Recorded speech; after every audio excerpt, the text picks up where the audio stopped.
Hello, patrons. Yeah, that's what I said. And a week later, everyone else. And welcome to the Pop Culture Cult. I'm Sean. I'm Janice. And this is going to be our Chilling Adventures of Sabrina Part 2 full spoiler review. You have been warned. We are going to spoil stuff. We're going to talk about stuff. Partly because I just don't know how we're going to talk about this without spoiling a whole bunch of stuff going on. Right. And I did say patrons first. We've been pretty behind the times. We're crazy house going on right now. So we're giving this to the patrons first, and then we're going to open it up to everybody else. So just so you know. But let's get into the season. 8 episodes because math is hard. They did instead of doing season 2, they did part 2. Right. It's like a book. Like a book. Yeah. Well, it's based off the comic, so the Dark Horse comic. And so then they do chapter 12, chapter 13, chapter 14. So there was math involved, and there was 8 episodes. There are 8 episodes. Very uneven episodes. Yes. The first half is pretty slow. Yeah. It's very slow, and we'll get into it more later, but like very heavy-handed in its agenda. Right. Are we going to... I know you have a problem with this, so are we going to talk about it? I want to talk about it, but I want to talk about the show as a whole first before we get into it. Okay. Yes, so the first 4 episodes were pretty slow. There was some stuff... Susie figures out she wants to be Theo, so it's kind of her... It felt like there was a lot of her dealing with that, at least almost a whole episode of her dealing with that. And then Roz and Harvey and their relationship, and then Sabrina and her kind of learning what it is to be going to the academy. The Academy of Unseen Arts or whatever it is. Right. But Unseen Dark Arts or something like that. Yeah. Kind of slow, kind of It's the first half is it's slow, but it's got stuff that's important for the overall storyline, but you don't figure that out until later, obviously. Yeah. But it very much felt like the first half was like they knew where they wanted to get. They knew where they wanted to end, and they had maybe 5 or 6 episodes for that, but they decided to add some more stuff in to get to the 8 episodes at Netflix, because they filmed both these seasons back to back, part 1 and part 2 together. Yeah, which is why they came out so fast. Right. And then that Christmas, midwinter tale or whatever was their Christmas. So they filmed all of that together, and so maybe they knew what they were going to do in the first season. They got into that. They knew where they wanted to go in the second season, but they didn't have enough to fill the 8 episodes. That's what it felt a lot like. Was that they had a good story, just not enough for a full 8 seasons. Yeah, and I mean some of the stuff where it went. Okay, so we discussed this is going to be spoilers. So about 5th, 6th episode in this season. So like. 17, chapter 17. Right. They introduce what appears to be witch hunters, but ultimately ends up being angels. Rogue angels or something like that. Yeah. Right. Yeah. I think they could have, that felt really short. That was really rushed. Yeah. It was super rushed. Why wasn't that stuff going on? You could have been inserting these weird random things happening through those whole first 4 episodes. They tied Lucas's death that happens in episode 3 in the beginning, like a flashback scene to that episode. Right. But they could have been adding that in and stuff like that and throwing and other people could have gone missing or rumors or strange people showing up, which happened, but it all happened kind of in that one episode. And that one episode with the witch hunters, the missionaries, is a really cool episode, but it's all set up for the last 5 minutes. Right. And you're like, who are these people? And I mean, I didn't really care they weren't then when what ultimately happened to him because I didn't, some build up, some story to get there would have been awesome. I think my favorite episode was the tarot card episode. The tarot card. Although when it first happened, I felt like about halfway through the episode, I'm like, this is a really weird episode. Like it felt really oddly placed in the middle of the season. But for me, I might be taking your thunder here, it was what could happen if they all stayed on their path. Right. Well, and you don't necessarily get that until you get to the next couple of episodes and you start seeing, this stuff it's going that way, and they've had some foreknowledge, so they've been able to divert that. But to me, I grew up in the 70s watching Brady Bunch and these kinds of episodic TV shows. Right. That felt very normal to just throw in the kind of throwaway episode where they'd throw in a day in the life of the cat or just those kind of weird. Well, it typically, instead of going, this is almost like an origin story episode where they would go do flashbacks in the episode and talk about each individual character, about how they got to that certain point in the show. Yep. That one of my favorite ones is, it's an episode of Firefly. I think it's called Deep Breath, Out of Breath, something like that. But they go back and they do origins of how each one of them ended up on the ship. Yeah, I think it's Deep Breath because they suck all the air out of the ship. Right. So this was kind of a flip of that and going in the future. And that's why I was like, this is kind of cool once I kind of figured out why they did that. Why they did that. And it was fun to kind of do all that stuff. And for me, it kind of felt like a turning point for like the ones before. And we even said, we were like, this better pick up in a hurry. Yeah. And then I think that was like the very next episode that we watched. And so I was like, this is super cool. I really like this. And then there was the twist at the end that it was Mrs.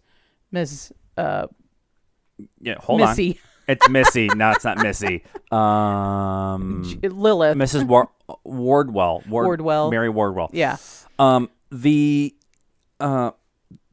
second half of the season, when they actually start doing, the high priest wants, Blackwell wants to change what the curriculum is and how he's doing all that stuff. I thought that was like when they started doing that, started going on that spin. You have the missionaries episode and Sabrina goes full on Superman and and that from that point going forward, it was super intriguing. Like I thought it was really fun. And that was what I really liked about the first season, is that there was actual like peril, and there was actually like scheming and backstabbing and stuff like that.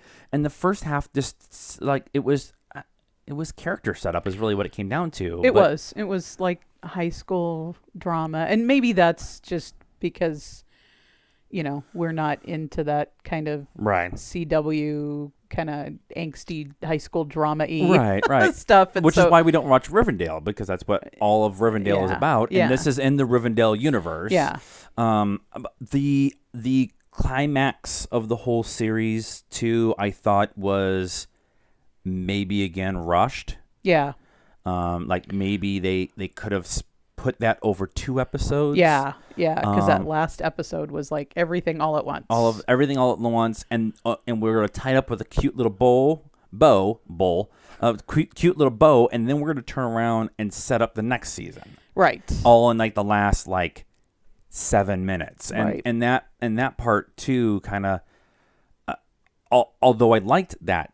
All the stuff that happened in the diner where they're talking about getting the team together and the Fright Nighters or whatever is what they end up calling themselves. which I think is from the comic. Yeah, I haven't read the comic. Seem to remember that because I used to watch like Sabrina and Josie and the Pussycats, the cartoons, a long time ago. Right. Yeah. So that I liked all of that stuff. I just, I think this doesn't have the same magic, the same, it doesn't have the same feel as the first season. And I think that's really what's pulling me is that the first season was all about her journey and her decisions to sign the book. Yeah. And every decision that happens in the entire series weighs heavily on that decision going forward. And every mistake she makes leads her one way, and every good thing she does leads her the other way, and all that kind of stuff. This season was she makes one decision. I'm going to back up a second. Sabrina dies like 17,000 times. She's fucking Kenny in this show. Oh my God. We're killing freaking Clara again. But the making her kind of Superman and then taking her powers away, and then she still has to defeat the big bad. Yeah. That story arc is amazing. Yeah. If you stretch it out to 6 episodes. Yeah. Yeah. Do your 2 character episode things and then stretch that all out. Or they could have woven some of the character stuff in to, instead of just having all of these episodes just be character stuff, weaving more of that in there to make it, because you want to build and then you want to go back to daily life, and then you want to build and then you kind of want to go back to daily life, right? That's kind of the formula. That they could have done that. I don't really know what the arc of this season was. Like I said, the first season. Well, it feels to me like it was all about getting to her realizing that her parents weren't her parents, and she's supposed to be the herald of the Satan. sword of Satan, herald of Satan, herald or whatever. of Satan, sword of Satan. Because they said both, so I'm not sure if if they're both the same thing or. And she blew that horn so well. Phrasing? Double entendre. Well, Borman is our spirit animal. So overall, I think the season is uneven, good, really good at times, mostly not great. I'm going to say not good for the most. Overall good, but I want to go back and rewatch the whole thing from beginning to end, for the beginning of the first, because we just watched the first season. We never rewatched it. Right. So now that we have 2 seasons and the Midwinter's Tale, we can go in our copious amounts of free time, rewatch the whole thing beginning to end. And I think that'll help. There's a ton of stuff, right? And so you don't always pick that up. I mean, it can be a pretty dense story. Right. So you don't pick all that up the first time. In the first season, she has a flashback or something where a dream where she sees herself on the altar after she's born. Oh, yeah. And there are 2 babies there. So what's that all about? The Spellmans are supposed to be twins, but now she's not really a Spellman. So who's the other baby? And they did that flashback in this season too. Right. So right. they had that, but didn't and there's explain twins it. all over the place in this show. And then Nicholas, right? Nick Scratch, which both of those are terms for Old Scratch and and nice Nick catch. is it wasn't me. I don't take credit for that. I can just read and listen to other people talk about stuff. So those are 2 names for Satan. And now he's down there. Yeah. So what does that Lilith mean? And and now Lilith is taken. She's ascended, right? And Mrs. Warwool, whatever, is back. Another Adam. What was the Adam storyline? Alexandris, freaking Wesley from Buffy and Angel. He's an awesome dude. Like he's an awesome character. He's an awesome character actor. He's really good, and he's in like 3 episodes as the sniveling suck up to Right. And now It's she's so going to come bad. back and her fiance, whatever they were before she got body jacked, is dead. It's okay. Amazing 3 episode arc, 3.5 episode arc, and the rest is not good. Now I need to get into this because I said I was going to talk about it, and I'm going to preface everything I'm going to say here with some disclaimers and stuff like that. I am a middle-aged white male. I am very progressive for a middle-aged white male. They had the Pride Parade this weekend, and I was like, we should go to the Pride Parade because we had enough gay friends and people who've done transitions. We've known several people who've done transitions. I actually work with one, and I'm all about girl power, and I love Captain Marvel and Wonder Woman and what that brings and all the storytelling. I do want to say though, I don't want to get slapped in the face every 5 seconds of a TV show that I'm supposed to feel bad for being who I am. Yeah. And the first 3 episodes really made me angry when it came to that. Tell that story. Tell the story of Susie becoming Theo. Tell that story. Tell the story of misogyny going on in the school with Blackwell and putting women down. Tell that story, but don't do it by slapping me in the face every new scene. And that's what the first 3 episodes were. Yeah, and I kind of felt like, I get it. I agree with you that, yes, tell the story. I feel like kind of the overemphasis on the first couple of episodes kind of diluted the impact or the feeling when you got to Blackwell actually saying, when it actually got to him saying the witches have no power here, right? Because you're just like, I've been hearing this for the last I've been browbeat 7 episodes, so of course he feels like that way. Whatever. The thing, and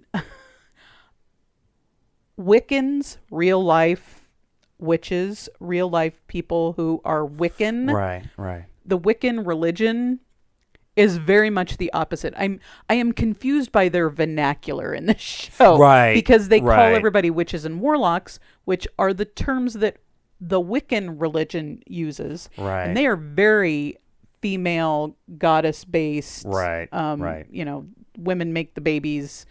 I can't speak for the Church of Satan because I've never really had a whole lot to do with that. So maybe that's. I just think if I was Wiccan, I might be angry.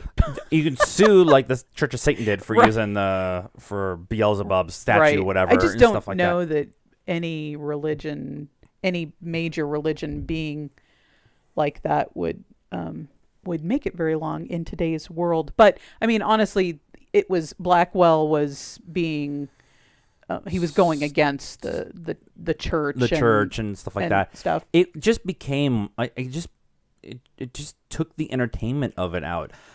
One of my favorite shows of the all time is Sense8, and Sense8 directly talks about all of this stuff. Yeah, but does it in a way that is part of the show, integrates the political part of the show and embraces that, but doesn't beat you in the face with it. It's not a look at what we're doing.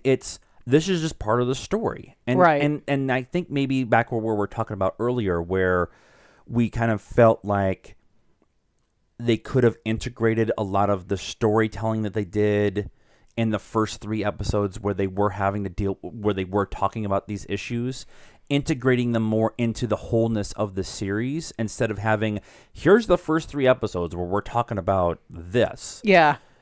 Oh, by the way, when we get to episode 4, the actual story of the season begins. Yeah. It's almost like they were written by different people, or I don't know. And it's kind of weird. And that's what really I think ultimately what it comes down to for me is is what we just said there is, and I'm just coming. This is just actually coming to my realization as we talk about it. That's why we do this, is to figure this stuff out. Is that the because the season feels so uneven, and the story is very much blocked off into this 3 episodes, these 5 episodes. That's why I've been struggling with it a lot, and I think that the story itself, integrated into itself better, I think makes for a much better season. Yeah. I think is what it comes down to. Yeah, I would agree. If you love the first season, this is almost a have to watch, because we're getting 2 more seasons, at least. Yeah, and sophomore slump. They filmed it all together. There could have been some fatigue. Everybody's performance is really good. Kieran Shipka, who plays Sabrina, is amazing in this show, because she plays multiple versions of herself of Sabrina throughout the show, and really gives you like a clear and definite definition between each of the characters and stuff. Yeah. And Zelda too, the chick that plays Zelda. Talk amongst yourselves. I have IMDb up here. I like Miranda Otto. Yes, from Lord of the Rings. Yes, and I like Hilda is probably She's your spirit animal. She's my favorite. I love her. She just appears in a bathroom stall in the school and walks out and like. No one in the bathroom says questions. anything. She questions the fact that there is a guy and 3 girls all standing in the bathroom. Well, technically, 2 guys, because Theo, Roz, Sabrina, and Hank, Harvey. All in this bathroom. She questions that, but none of them question the fact that she just came out of a toilet stall. I love her. She is your spirit animal minus the baking. If I didn't have a job and could just putter around the house all day, I'd totally bake and putz around in the garden. And one of the best scenes in the entire season. We're gonna wrap up here because we'll talk for another 20 minutes, and I'll put my foot in my mouth some more. One of the best scenes is when